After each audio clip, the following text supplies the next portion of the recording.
Hi everybody, I'm Mike Garska with SuccessToolChest.com and FindAMentor.com. Welcome to this week's Help Me Communicate, where I help you become a better communicator. This week I'm going to share the short version of the 7-step contact communications program from Success Tool Chest. Now, this program is designed to help you navigate those crucial conversations or those sensitive situations with much more ease. It's a 7-step program. Keep in mind that I'm going to give you a short 20-minute version of this. It's normally a full half-day workshop in a work environment, or I do also have the contact communications and masterminding program posted for sale in an online video format. You can take the program. It's a 3 hours of video training, and then you get weekly access to me in the contact program. So you can check that out at SuccessToolChest.com. It's only $197, and you get full access, lifetime access to the program, and access to me on a weekly basis to run those crucial conversations or sensitive situations by me and get some actual advice. So what is the contact system? What's the first step? I'm going to share with you the 7 steps, and then I'm going to go into a little bit of detail of each. The contact is an acronym for 7 steps to communicate in those difficult conversations. And the first step, C, stands for consciousness now. Get aware of what's going on for you and for the other person, or imagine at least what's going on for the other person in this first step. The second step is outing yourself. What words do you choose? What words do I use in these crucial conversations? I'll give you some tips on that. The third step, N, stands for notice the other person. Ask about them. Ask about what's going on for them. And after you do that, the next step is to tune in. T in contact stands for tune in. And I'll share a little bit about active listening. The step after that is, after we've tuned in and listened, then we want to amplify and clarify what we've heard. So A stands for amplify. Clarify what we heard, and we'll talk about reflective listening in this. Then the C stands for common ground. Find common ground. Get the other person to say yes 3 times, and then the T stands for take it to the next level. So consciousness now, out yourself, notice the other person, tune in, amplify and clarify what you heard, find common ground, and take it to the next level. That's the 7 steps. Consciousness now, that's the first step. Well, how do you do that? In the actual online training program, we go into detail of things, little tools that you can use, like detachment and how to do that, and how to become aware. But in the basic tool here is the HIP, the Human Interaction Process. And you can get the HIP Human Interaction Process for free at SuccessToolChest.com. Just download the video or the PDF, and it explains this whole process. In the short form, what we do is we sense, we think, we feel, we intend, and then we act. And all humans do that all day long, every day. We sense, we think, we feel, we intend, and then we act. And when we're interacting with other people, we both go through that process many times. We hear something or we see something, then we get a thought about it, then we get a feeling about it, then out of the sense, the thought, and the feeling, we get an intention, and then we choose our action. Silence, speaking words, body language, all those different things. So the first step is to get conscious of that. What did I just see or hear? What did I witness? How do I think about that? What do I feel about that? And there's a difference between feelings and emotions. Feelings are a controlled emotional response. Emotions are a triggered, off-the-wall response, like high anger is a high emotional thing. Frustration can be an emotional trigger. But the opposite of that is feeling controlled, feeling confident, feeling sure-footed, that kind of thing. So that's the difference between feelings and emotions. So how did I feel about that? And what do I want to come out of this? So know what I saw, what I heard, what I saw, what I thought about it, how I feel about it, and what my intention is. And then our action becomes to share that process. And that's step 2, outing yourself. How do you share effectively? What words do I use? Well, we all have habits. Humans are creatures of habits. And when the situation is sensitive and the conversation is crucial, it's important to sometimes change those habits. How we use the words I and you is very important in this process. Using the word I when sharing what's going on for me is critical, I and me. When I saw this or when I heard these words, My thoughts were this, and I feel this about that, and I want this to come out of this situation. That's the process, is get aware of what my human interaction process is. The second part of consciousness now is to imagine, to be empathetic, to imagine what the other person might be going through. What did they maybe see or hear differently than me? What were their thoughts around that? How did they feel about that? And what do they want to come out of this? So just imagine that in this first step of consciousness now. Now the second step is to out yourself. What words do I use? Like I said, I'm repeating myself. I apologize for that. You and I use the word you in basic rule in behavior descriptions and in questions.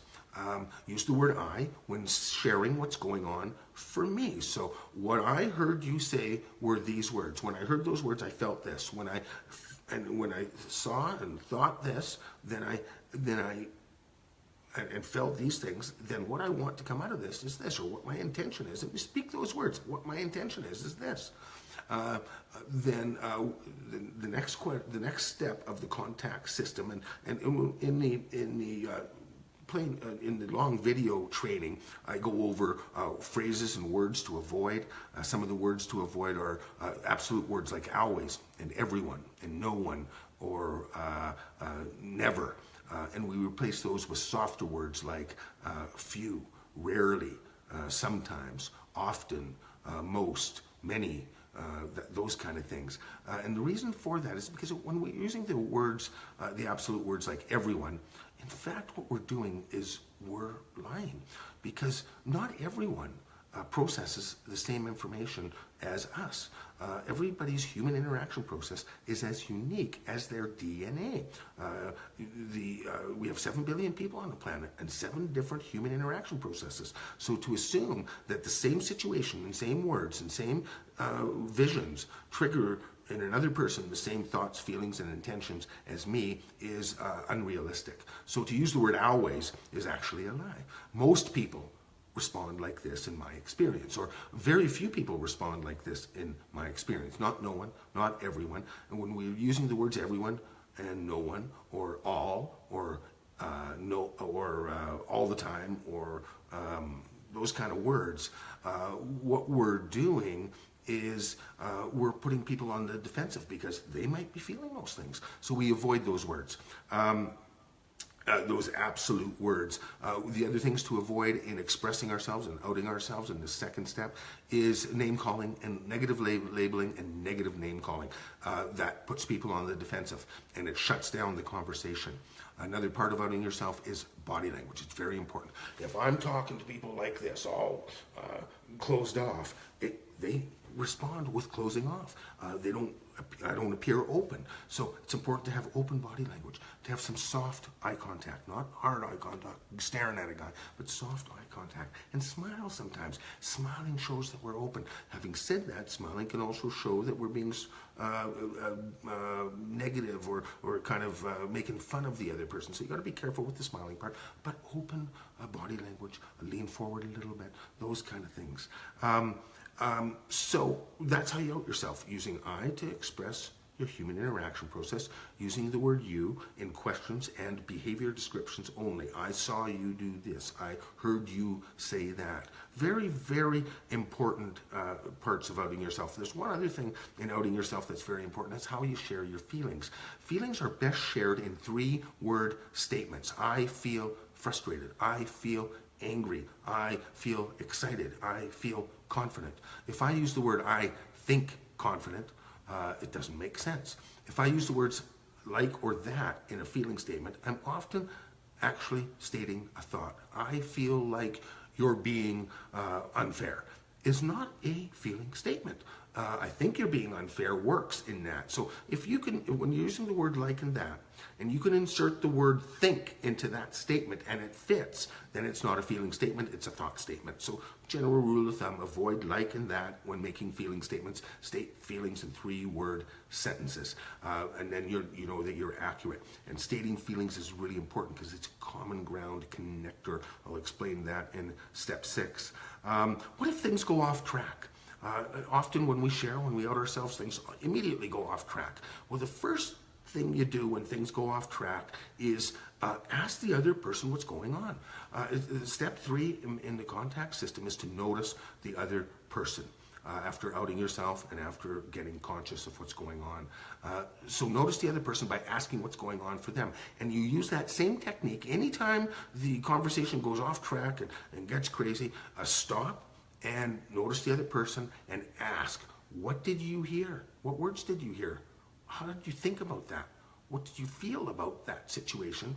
And what do you want to come out of that? Any one of those 4 questions will show the other person that you're interested in what's going on for them. And in this communications process, it's very important to notice the other person. When people feel appreciated or noticed, they're more open. Think about that. When people ask about you, you feel more engaged. Ask yourself, when somebody talks to me without questioning what's going on for me, how do you feel? Especially if they're not accurate in what they're interpreting. Ask other people what's going on for them. Ask about their HIP, their human interaction process, what they sense, what they think, what they feel, how they intend. And then the 4th step of that, so you use that as a technique in the contact system, is to notice and ask the other person, or you also use it anytime the conversation goes off track. Then the next step after noticing the other person is to tune in and do what we call active listening. And again, the same rules apply for outing yourself as far as body language goes. Lean forward a little bit, soft gaze. Stop doing everything you're doing. Don't, get off the phone, get off the computer. Stop looking around. Focus on the other person when you're tuning in. Bob Vaughn, one of my co-coaches in teaching communications to some companies, talks about the words snap on. Snap on to that other person and find out what's going on for them. Listen attentively and actively. And then the next step of this process of finding out what's going on to the other person is to make sure that you got it right. Have you ever misinterpreted somebody? Most of us do. Misinterpretations happen constantly. And so the next step is to amplify and clarify what you just heard. So we've outed ourselves, we've got conscious of what's going on, we've noticed the other person, we've asked, we've tuned in, we've actively listened. Now we have to go and amplify what we've heard to make sure that we've got it right, and we use the technique called reflective listening, where we say, okay, so what I heard you say, paraphrasing, what I heard you say is this, am I correct? And make sure you got it right. Or, so am I interpreting this correctly? Or parrot back what they said. Repeat the exact same words and then say, the way I interpret that is this. Am I correct in my interpretation?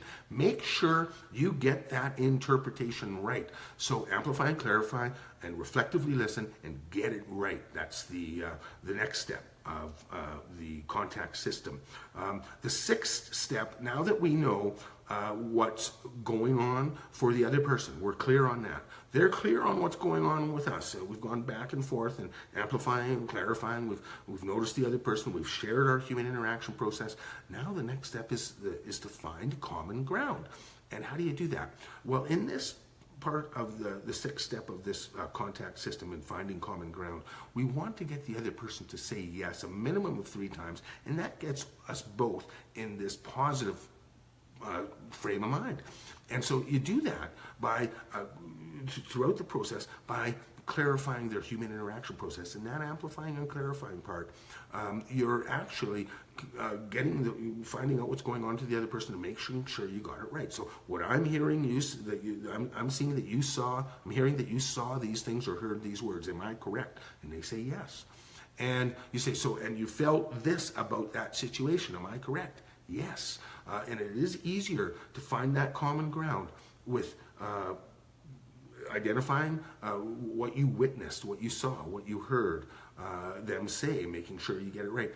And in the feeling as well, because to find that common ground in thoughts is not as easy.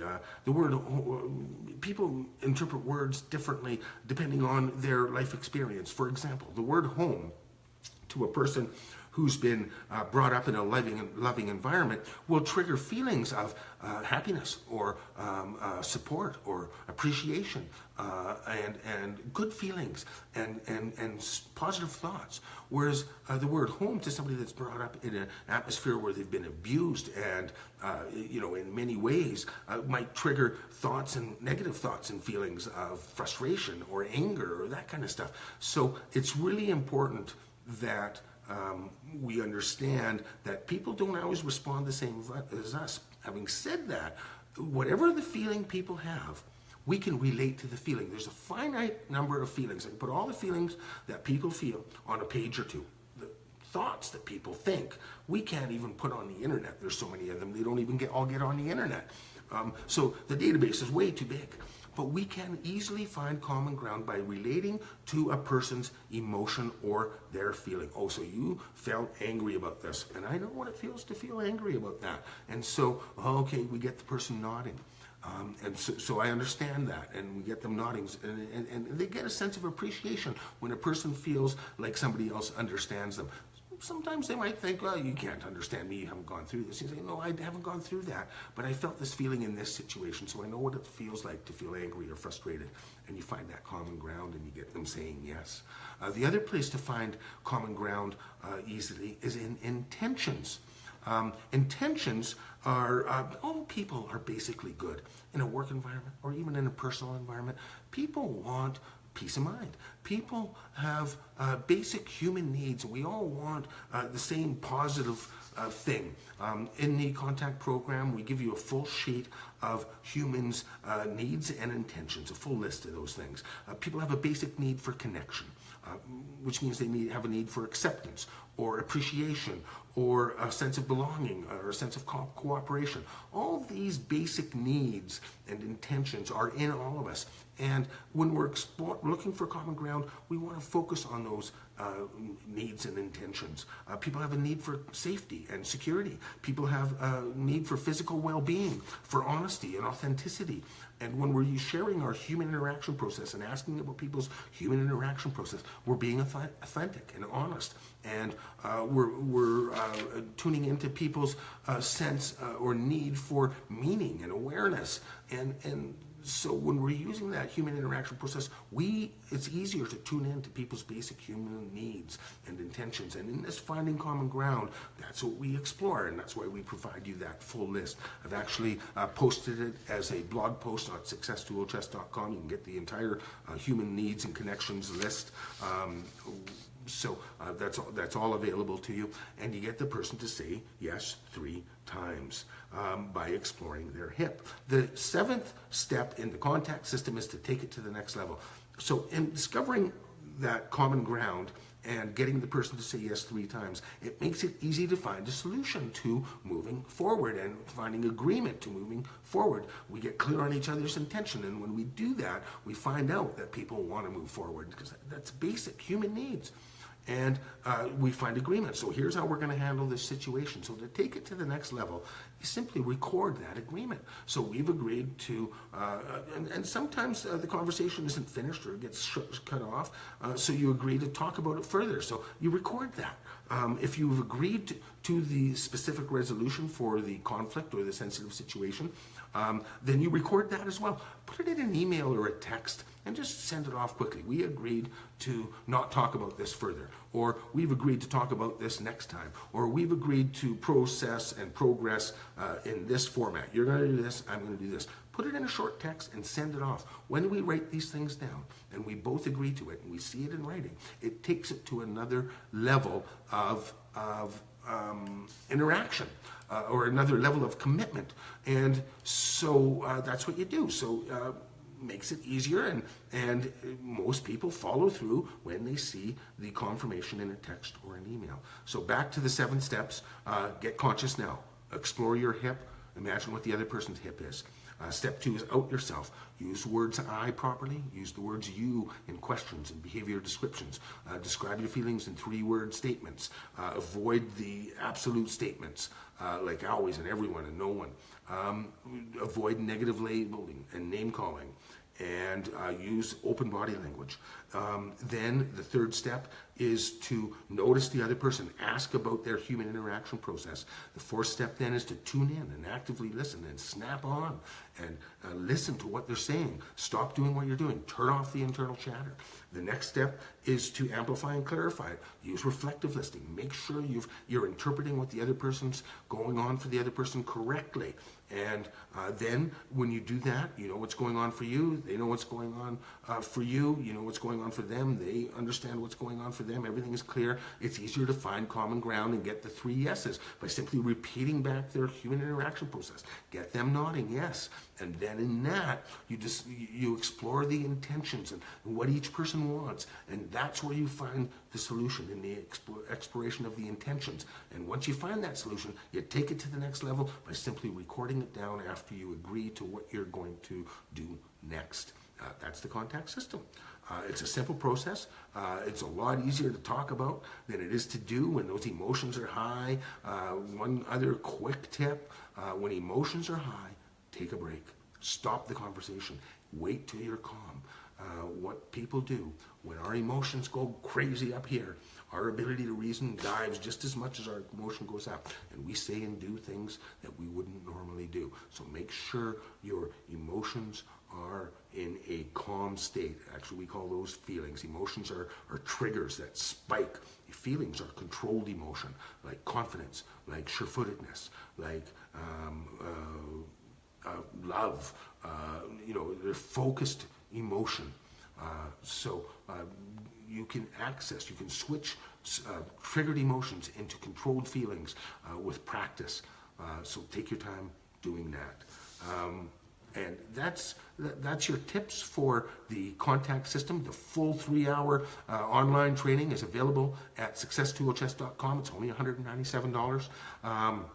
You can get the HIP free communications awareness tool so you understand exactly how people communicate. That's free at success2hs.com. So use those resources. Please like our Facebook page, like these videos, share them with your friends. If you want to become a great communicator, take that contact program. You go out and make it an awesome day. I hope you got something from today's video. Happy Wednesday. We'll see you next week. Bye for now. Go out and make it an awesome day. Cheers.